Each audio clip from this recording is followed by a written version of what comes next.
इच्छाधारी नाग की प्रेम कहानी एक रहस्यमयी प्रेम कथा।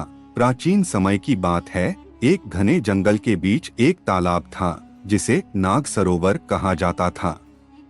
यह तालाब अपनी रहस्यमयी शक्ति और सुंदरता के लिए प्रसिद्ध था। कहा जाता था कि रात के समय वहां इच्छाधारी नाग और नागिन आते थे। वे इंसानी रूप धरकर तालाब के किनारे बैठकर बातें करते और अपनी दुनिया से दूर प्रेम का आनंद लेते। इस सरोवर के पास ही एक छोटा सा गांव था। गांव में अरुणा नाम की एक सुंदर और चंचल लड़की रहती थी। उसे अक्सर सपनों में एक अजनबी युवक दिखता था जिसकी गहरी आंखें और रहस्यमयी मुस्कान उसे सम्मोहित कर देती थीं। एक दिन तालाब के पास लकड़ी काटते समय अरुणा ने अचानक किसी के गाने की आवाज सुनी। वह पास जाकर देखती है कि एक युवक तालाब के किनारे बैठा हुआ है। उस युवक का नाम नागेश था। उसकी आंखों में गहराई और चेहरे पर अजीब सी चमक थी। वह अरुणा को देखकर मुस्कुराया और धीरे धीरे दोनों में बातचीत शुरू हुई। नागेश हर रात अरुणा से मिलने आने लगा, लेकिन नागेश के दिल में एक रहस्य था। वह एक इच्छाधारी नाग था जिसे 100 सालों तक तपस्या के कारण मानव रूप मिला था। रहस्य का खुलासा एक दिन अरुणा ने नागेश से पूछा, तुम हर बार रात में ही क्यों आते हो? दिन में कहाँ चले जाते हो? नागेश टालने की कोशिश करता रहा, लेकिन अरुणा के बार बार पूछने पर उसने सच बता दिया। यह सुनकर अरुणा पहले तो घबरा गई, लेकिन नागेश के प्रेम और ईमानदारी को देखकर उसने उसे स्वीकार कर लिया। लेकिन कहानी में मोड़ तब आया जब गांव के तांत्रिक भैरवनाथ को इस बात का पता चला। भैरवनाथ इच्छाधारी नाग की शक्तियों को हासिल करना चाहता था। उसने नागेश को पकड़ने के लिए एक जाल बिछाया। सस्पेंस और संघर्ष। एक रात जब नागेश और अरुणा तालाब के पास मिले तो भैरवनाथ ने अपने मंत्रों से नागेश को घेर लिया। उसने नागेश को वापस नाग रूप में बदलने पर मजबूर कर दिया। अरुणा यह देखकर स्तब्ध रह गई, लेकिन उसने नागेश को बचाने का फैसला किया। अरुणा ने अपने साहस और प्रेम के बल पर भैरवनाथ से मुकाबला किया। उसने नाग सरोवर की देवी को प्रार्थना की और नागेश को मुक्त करने की विनती की। देवी उसकी भक्ति और प्रेम से प्रसन्न हुई। उन्होंने नागेश को इंसानी रूप में वापस लाकर भैरवनाथ का अंत कर दिया। अंतिम मोड़। लेकिन नागेश के लिए एक शर्त थी। वह अब हमेशा के लिए इंसान बन सकता था, लेकिन उसे अपनी इच्छाधारी शक्तियों को त्यागना होगा। नागेश ने अरुणा के साथ इंसानी जीवन जीने के लिए अपनी शक्तियों को त्याग दिया। दोनों ने साथ मिलकर एक नया जीवन शुरू किया।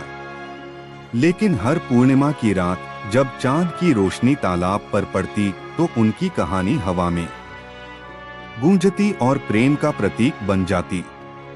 प्रेम और विश्वास हर मुश्किल को पार कर सकता है, चाहे वह कितना भी रहस्यमय क्यों न हो। इच्छाधारी नाग की प्रेम कहानी भाग 2। रहस्य और खतरे का जाल। नागेश और अरुणा ने भैरवनाथ को हराकर अपनी प्रेम कहानी को अमर बना लिया था, लेकिन यह अंत नहीं था। कहानी अभी बाकी थी। एक नया रहस्य। भैरवनाथ के मरने के बाद गांव में अजीब घटनाएं होने लगीं। रात के समय तालाब के पास से लोगों के गायब होने की खबरें आने लगीं। गांव के बुजुर्गों ने कहा कि नाग सरोवर में नागमणि है, जिसे पाने के लिए कई तांत्रिक अपनी जान गंवा चुके हैं। नागमणि की रक्षा नागेश के वंशज सदियों से करते आए थे। अरुणा को धीरे धीरे यह एहसास होने लगा कि नागेश अभी भी कुछ छिपा रहा है। एक रात उसने देखा कि नागेश बिना उसे बताए सरोवर के पास गया। वह उसके पीछे पीछे गई और छुपकर देखने लगी। उसने देखा कि नागेश किसी अजनबी से बात कर रहा था। वह अजनबी एक तांत्रिक था जो भैरवनाथ से भी अधिक शक्तिशाली और खतरनाक लग रहा था। एक छिपा हुआ दुश्मन तांत्रिक ने नागेश से कहा, मैं जानता हूं कि तुमने नागमणि को छिपा दिया है। अगर वह मणि मुझे नहीं मिली तो मैं तुम्हारे और तुम्हारी अरुणा के जीवन को तबाह कर दूंगा। नागेश ने जवाब दिया, मणि तुम्हारे जैसे लालची इंसान के हाथों में कभी नहीं जाएगी। मैं अपनी जान दे दूंगा, लेकिन इसे तुम्हें नहीं सौंपूंगा। अरुणा यह सब सुनकर दंग रह गई। नागमणि के रहस्य का बोझ अब उसके और नागेश के रिश्ते पर मंडराने लगा।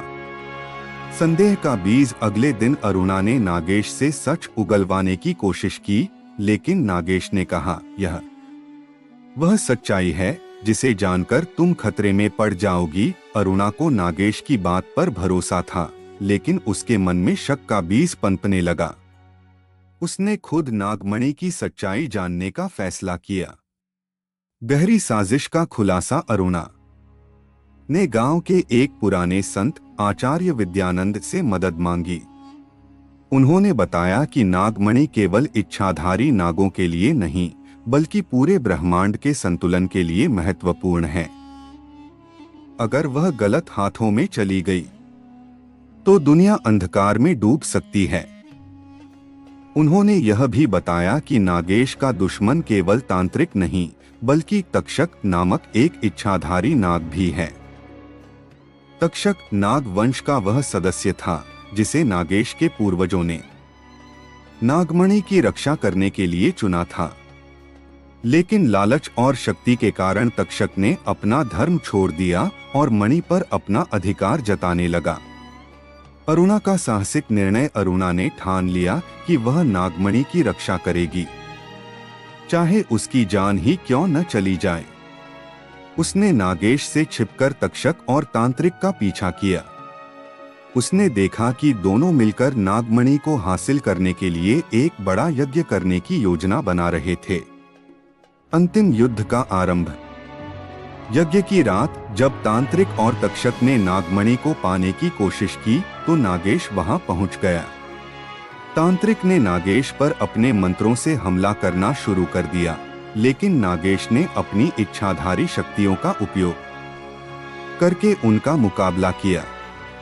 अरुणा ने अपनी चतुराई से तांत्रिक की ताकतवर माला को तोड़ दिया, जो उसकी शक्ति का स्रोत थी। लेकिन तभी तक्षक ने नागमणि पाने के लिए अरुणा को बंधक बना लिया। नागेश को अपने प्यार और नागमणि में से किसी एक को चुनना था।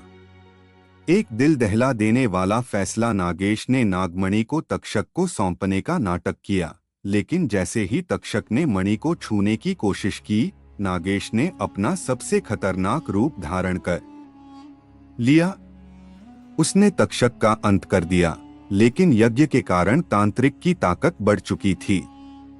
अरुणा ने अपनी जान की परवाह किए बिना यज्ञ कुंड में छलांग लगाई और यज्ञ को नष्ट कर दिया। तांत्रिक की शक्तियां खत्म हो गईं, लेकिन अरुणा गंभीर रूप से घायल हो गई। एक अनंत बलिदान। अरुणा के बलिदान से प्रभावित होकर नागमणि ने अपनी दिव्य शक्ति से उसे जीवन दान दिया। नागमणि ने खुद को सरोवर में छिपा लिया ताकि कोई लालची इंसान उसे फिर से पाने की कोशिश न करे। अंतिम मोड़। नागेश और अरुणा ने नागमणि की रक्षा की कसम खाई और अपने जीवन को साधारण मानवों की तरह जीने का फैसला किया। लेकिन जंगल के हर कोने में उनकी यह रहस्यमयी प्रेम कहानी सदियों तक सुनाई देती रही। सच्चा प्रेम बलिदान मांगता है, लेकिन वही प्रेम दुनिया को बचाने का साहस भी देता है। इच्छाधारी नाग की प्रेम कहानी भाग 3। अंतिम रहस्य और अमर प्रेम। तांत्रिक की अंतिम चाल। तांत्रिक के हारने और नागमणि को बचाने के बाद अरुणा और नागेश ने सोचा कि अब उनका जीवन शांतिपूर्ण होगा। लेकिन तांत्रिक के अंधेरे जादू ने जंगल में एक नई समस्या को जन्म दिया। नाग सरोवर की शांति भंग हो चुकी थी और एक अदृश्य शक्ति मणि को फिर से हासिल करने की कोशिश कर रही थी। गांव के लोग अचानक अजीब व्यवहार करने लगे। कई लोग नाग सरोवर की ओर खींचे चले जाते और कभी वापस नहीं आते।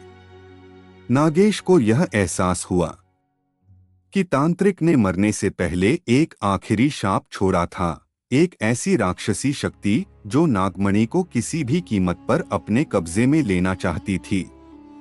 नागवंश की सच्चाई का खुलासा नागेश ने अरुणा को अपने वंश के इतिहास के बारे में बताया। नागमणि केवल इच्छाधारी नागों की शक्ति का स्रोत नहीं थी, बल्कि यह ब्रह्मांड के संतुलन की कुंजी थी। अगर यह गलत हाथों में जाती तो पृथ्वी पर विनाश का तांडव मच सकता था। अरुणा, नागेश ने कहा, मणि की रक्षा के लिए मुझे एक अंतिम बलिदान देना होगा, लेकिन इस बार मुझे तुम्हारे साहस और प्रेम की भी जरूरत पड़ेगी। रहस्यमय शक्ति का उदय, तांत्रिक का शाप जंगल में एक नई राक्षसी शक्ति कालसर्प के रूप में प्रकट हुआ। कालसर्प, जो नागमणि को निगलकर अमर बनना चाहता था, हर रात नाग सरोवर के पास अपनी शक्ति बढ़ा रहा था। एक दिन जब अरुणा तालाब के पास पानी लेने गई तो कालसर्प ने उसे जाल में फंसाने की कोशिश की, लेकिन अरुणा ने अपनी चतुराई से बचकर नागेश को चेतावनी दी। नागेश ने कालसर्प को चुनौती दी, लेकिन उसकी शक्ति इतनी प्रबल थी कि उसे हराना लगभग असंभव लग रहा था। अंतिम बलिदान और प्रेम की विजय। आचार्य विद्यानंद ने नागेश और अरुणा को बताया कि कालसर्प को हराने का केवल एक ही तरीका था, नागमणि को अपने वश में कर उसकी शक्ति का उपयोग करना। लेकिन ऐसा करना किसी के लिए भी प्राणघातक हो सकता था।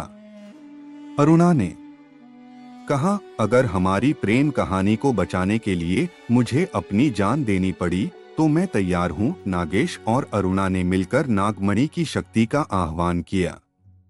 कालसर्प के साथ उनका अंतिम युद्ध नाग सरोवर के केंद्र में हुआ।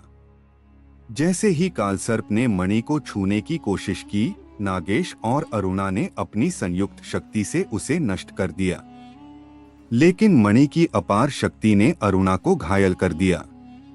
वह धीरे धीरे कमजोर होने लगी। नागेश ने अपनी शक्ति का उपयोग कर मणि को वापस सरोवर में छिपा दिया, लेकिन अरुणा को बचाने में असमर्थ था। अमर प्रेम का प्रतीक नागमणि ने अरुणा की बलिदान भावना को देखकर एक चमत्कार किया। उसने अपनी शक्ति से अरुणा को डोट अमरता का वरदान दिया, लेकिन एक शर्त के साथ, वह और नागेश अब इंसानों की तरह नहीं रह सकते थे। वे नाग सरोवर के रक्षक बनकर वहीं रहेंगे, हमेशा के लिए। अरुणा और नागेश ने इस वरदान को स्वीकार किया। अब वे दोनों नाग रूप में अमर होकर सरोवर की रक्षा करते हैं।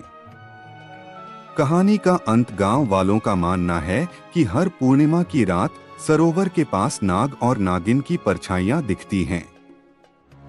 उनका प्रेम अमर हो चुका है और नागमणि ब्रह्मांड के संतुलन को बनाए रखती है। प्रेम कभी खत्म नहीं होता, वह केवल समय और रूप बदलता है।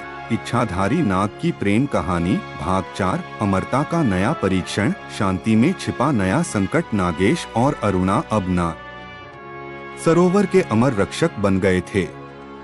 उनका प्रेम सरोवर के शांत जल और आसपास की प्रकृति में महसूस किया जा सकता था।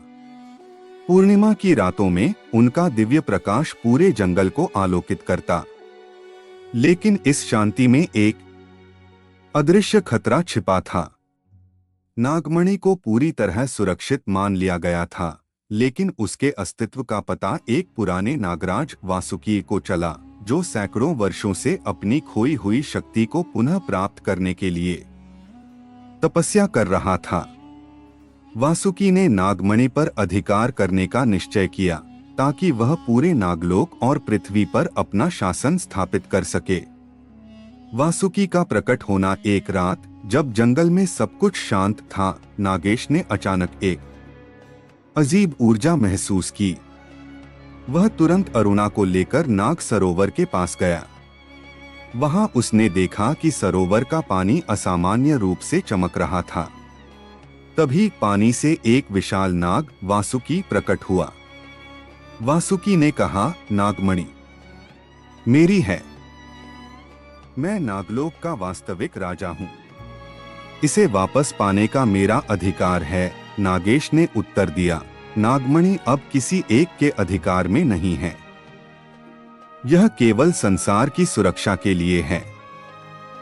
तुम्हारी लालसा इसे भ्रष्ट कर देगी। एक नया युद्ध। वासुकी ने नागमणि को पाने के लिए नागेश और अरुणा को चुनौती दी।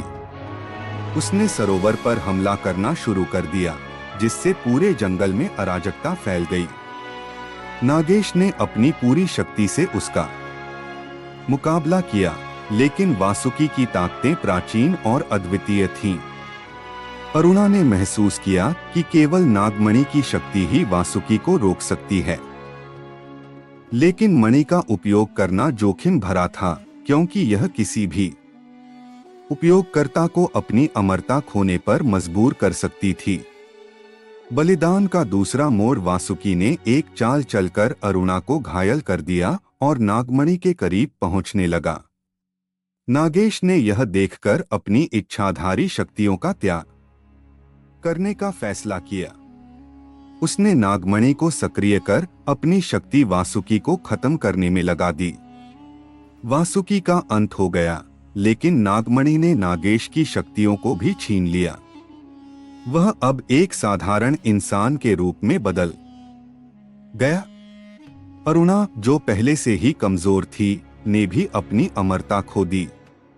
फिर से एक नया जीवन। नागमणि ने दोनों को आशीर्वाद देते हुए कहा, तुम दोनों ने अपने प्रेम और साहस से यह साबित कर दिया कि शक्ति से अधिक महत्वपूर्ण प्रेम है।